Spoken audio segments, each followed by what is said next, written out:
அனைவருக்கும் பரம்பரை ஜோதிடர் பெருங்குளம் ராமகிருஷ்ணனின் அன்பின் வணக்கங்கள். ஜூலை மாதத்திற்கான பலாபலன்களை பார்க்கலாம்.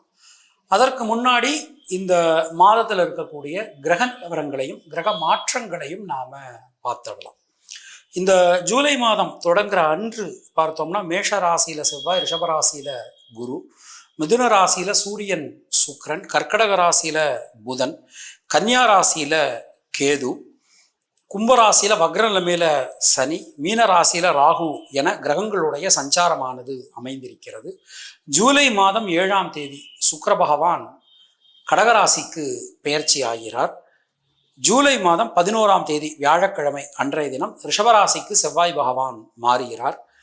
ஜூலை 16 செவ்வாய்க்கிழமை அன்றைய தினம் சூரிய பகவான் கர்க்கடக ராசிக்கு மாற்றம் தெரிகிறார். அன்னைக்கு தான் தட்சிணாயன புண்ணிய காலம், அதாவது ஆடி மாத பிறப்பு.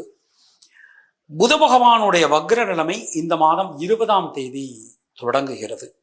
இதுதான் இந்த மாதத்தில் இருக்கக்கூடிய கிரக நிலவரங்கள். நாம கொடுத்திருக்கக்கூடிய கிரக நிலையானது வாக்கிய பஞ்சாங்கத்தினை அடிப்படையாக கொண்டது.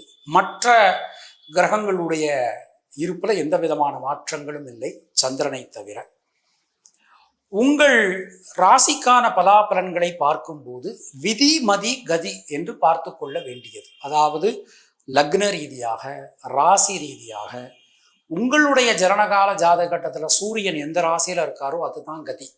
அது ரீதியாக நீங்கள் பார்த்து கொள்ள வேண்டியது.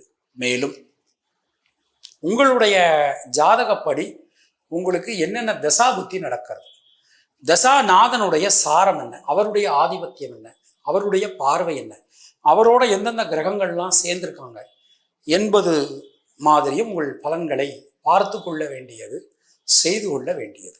இனி உங்கள் ராசிக்கான இந்த மாதத்திற்கான பொதுவான பலாபலன்களை பார்க்கலாம். சிம்மராசி அன்பர்களுக்கு இந்த மாதம் நம்ம எடுத்துக்கிறோம். கேந்திரங்கள் நமக்கு ரொம்ப பலமாயிருக்கு. ராசிநாதன் சூரியன் 11ஆம் இடத்துல சஞ்சாரம் பண்றார். 16ஆம் தேதிக்கு மேல அவர் விரயஸ்தானத்துக்கு வரார். ஸோ 4ஆம் இடம் பலமா இருக்கு, 7ஆம் இடம் பலமா இருக்கு, 10ஆம் இடம் பலமா இருக்கு. 10ஆம் இடத்துல, அதாவது தொழில் ஸ்தானத்துல நமக்கு சந்திரமங்கல யோகம் நமக்கு உண்டாருது. இந்த சிம்மராசி அப்படின்னு நம்ம வந்து எடுத்துக்கும் போது 7ஆம் இடத்துல சனி இருக்கிறது கொஞ்சம் கவனத்துல கொள்ள வேண்டிய நமக்கு விஷயம். 2-8 ராகு கேது உட்கார்ந்துருக்காங்க. இப்போ அதையும் நாம் கொஞ்சம் சீரியஸா அணுக வேண்டிய ஒரு விஷயம். பொதுவா இந்த மாதம் நம்ம எடுத்துக்கிட்டோம்னா வார்த்தைகளை கொஞ்சம் கவனமா கடைப்பிடிக்கணும். ஏன்னா 11ஆம் தேதிக்கு பிறகு செவ்வாய் ராசியை பார்க்க ஆரம்பிக்கும். அப்ப அந்த மாதிரி நம்ம பார்க்க ஆரம்பிக்கும் போது நமக்கு தேவையில்லா எந்த ஒரு விஷயத்திலும் தேவையில்லாத அவசரம், படபடப்பு, நிதானம் இன்மை, இந்த ஒரு டென்ஷன், தேவையில்லாத ஒரு டென்ஷன், இது எல்லாமே நமக்கு ஏற்படலாம். அதெல்லாம் நம்ம கொஞ்சம் கவனமாக பார்த்து சிந்திச்சு நடந்துக்க வேண்டிய ஒரு நேரம். புதிய முதலீடுகள், வரவுக்கு குறைவு இருக்காது. 2ஆம் இடத்தை குரு பார்த்துடுற, வரவுக்கு குறைவு இருக்காது. ஆனால் புதிய முதலீடுகள் செய்யும் போது அவசரம் கூடாது, நிதானமாக பொறுமையாக நம்ம செய்யணும். குடும்பம் சார்ந்த விஷயங்கள்ல பேசும்போது, கருத்துக்கள் தெரிவிக்கும் போதெல்லாம் வார்த்தைகள்ல கொஞ்சம் நிதானம் அவசியம்.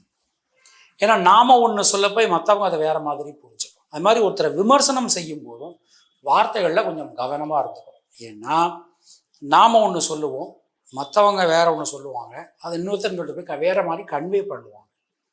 இது மாதிரி சில சிக்கல்கள் நமக்கு வரலாம். ரத்தம் சம்பந்தமான உறவுகளிடம் இருந்து வந்த உறவு சிக்கல்கள் விலகும். தைரியம், தன்னம்பிக்கை ஏற்படும்.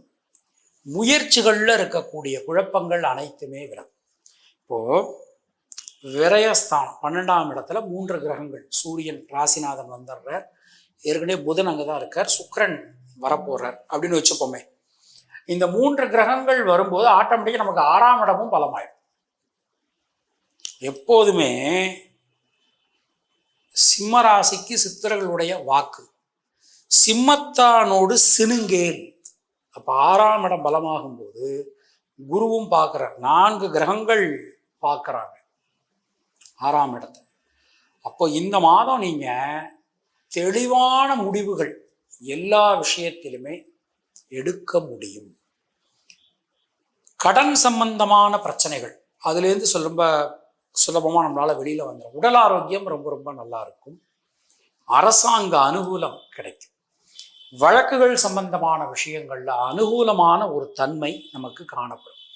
ஏதோ ஒரு நீண்ட நாளாக இழுபறியாக ஒரு கேஸ் நடந்துகிட்டு இருக்கு, அதில் நம்ம பக்கம் உள்ள நியாயம் நமக்கு தீர்ப்பாகும்.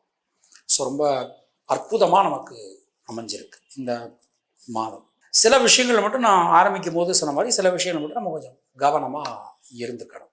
தொழில் உத்தியோகம் ரொம்ப ரொம்ப நல்லா இருக்குங்க.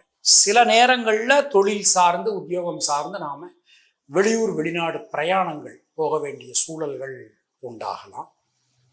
தொழில் ஸ்தானம் ரொம்ப ரொம்ப நல்லா இருக்கு. புதிய தொழில் வாய்ப்புகள், மண் மனை வாகனம், மருத்துவம், அப்புறம் வழக்குகள், நீதித்துறை சம்பந்தமான இந்த மாதிரி இடங்கள்ல வேலை பார்க்குறவங்க, அரசியல் சம்பந்தமான விஷயங்கள்ல இருக்கிறவங்க, அவங்களுக்கெல்லாம் இந்த மாதம் ரொம்ப ரொம்ப சிறப்பாக அற்புதமாக இருக்கும். போதனை சம்பந்தமான தொழில் கூட சொல்லலாம்.